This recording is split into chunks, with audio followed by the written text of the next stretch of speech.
Hello friends, आज मैं आपके साथ एक टॉपिक लेके आऊँ बिजनेस स्टडीज़ का, जिसका नाम है पब्लिक डिपॉजिट्स। तो चलिए विदाउट वेस्टिंग एनी टाइम शुरू करते हैं।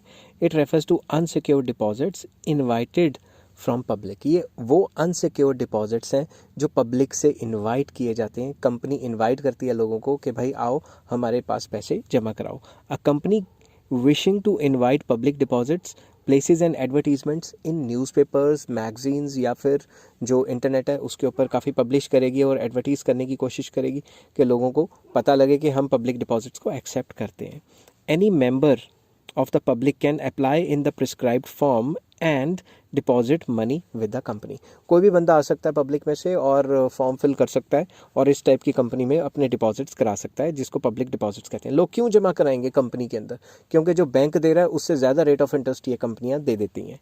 अब फीचर्स क्या हैं पब्लिक डिपॉजिट्स के? पहला, अनसिक्योर्ड, ये सबसे इंपॉर्टेंट है।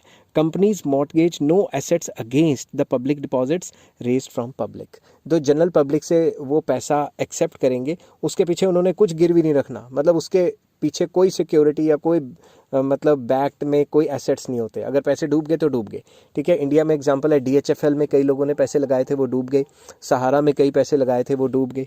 तो ये अनसिक्योर्ड होते हैं, ठीक है। दूसरा, फाइनेंस ऑफ वर्किंग कैपिटल। तो कंपनी इस तरीके से जो भी पैसा इकट्ठा करती है वो वर्किंग कैपिटल के ऊपर खर्च करती है, ठीक है। Amount raised from public deposits is generally used by company for meeting the requirement of working capital. Working capital requirement के लिए खर्च होता है। वर्किंग कैपिटल क्या होता है और फिक्स कैपिटल क्या होता है, ये मैंने सेपरेट वीडियो बनाई हुई है, आप जाके चेक कर सकते हैं। Though they are a primary source of short term finance, but by renewing, they can be used for mid term also। वैसे बेसिकली तो ये शॉर्ट टर्म होते हैं, साल तक के लिए होते हैं, मगर इनको रिन्यू करते रहते हैं तो ये मिड टर्म तक भी खींचा जा सकता है इनको, ठीक है। तो लोगों को लारा लप्पा लगा देते हैं, देंगे देंगे देंगे देंगे, तो देते नहीं है, फिर कंपनियां फ्रॉड करके भाग जाती हैं। इंडिया में एग्जाम्पल मैं बता चुका हूँ, सहारा और DHFL, ठीक है। नेक्स्ट, थर्ड आ जाता है time period. Public deposits can be invited by companies for a period of 6 months to 3 years। शुरू में मतलब 6 months के लिए होता है, फिर ये थोड़ा लटका के फिर 1 साल तक कर लेते हैं और अप टू 3 years तक जा सकते हैं। Simple procedure to raise.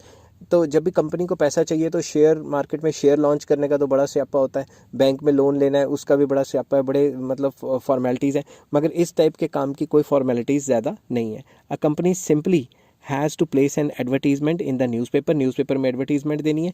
Any member from the public can deposit money with the company by filling prescribe form, मतलब कोई जो भी प्रिस्क्राइब फॉर्म है वो भरेगा और कंपनी के पास पैसे जमा करवा देगा।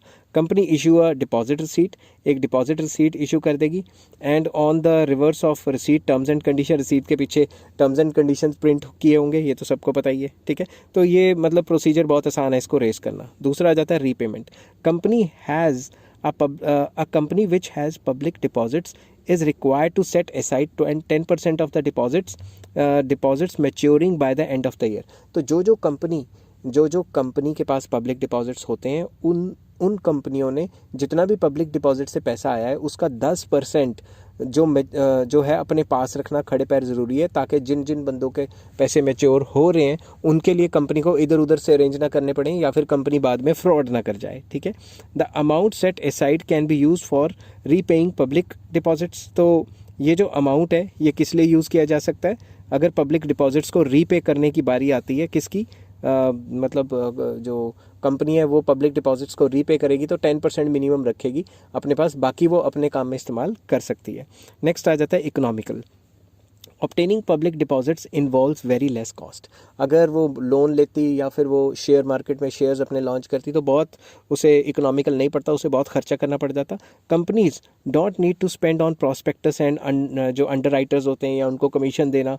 There are very few administrative cost involved in obtaining public interest paid on public debts is less than। तो यहाँ पे थोड़ी इंग्लिश उलट हो गई है। There are very few administrative cost involve in obtaining public deposits, यहाँ पे आना था, मैं यहाँ पे लिख देता हूँ पब्लिक डिपॉजिट्स, ठीक है।